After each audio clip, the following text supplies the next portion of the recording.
आयुर्वेद को दुर्भाग्य से इस देश के अंदर ही एक ऐसा तबका जो आयुर्वेद का विरोध करता है।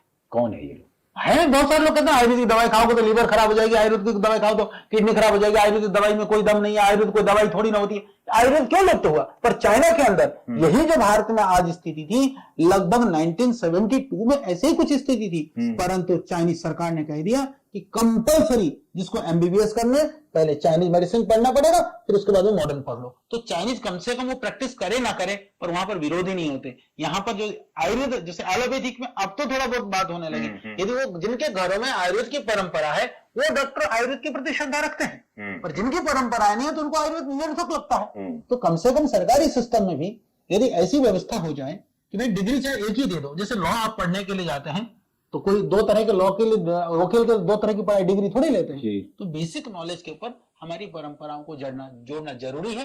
सरकार भी प्रयास कर रही है और ये जनता को भी प्रयास करना होगा, कम से कम जिस भी पैथी में हम हैं, क्योंकि आयुर्वेद के अंदर सामर्थ्य है, शक्ति है, तो हमें प्राथमिकता आयुर्वेद के लिए देनी चाहिए। इसका मतलब ये थोड़ी कि एलोपैथिक का कोई निषेध है। भाई आपको इमरजेंसी है, आपको जो है किसी तरह की एक्यूट मैनेजमेंट की आवश्यकता है, वहां पर आप एलोपैथी का आश्रय लीजिए। बाकी आप आयुर्वेद से रोग ठीक हो सकते हैं, बीमारियां ठीक हो सकती हैं,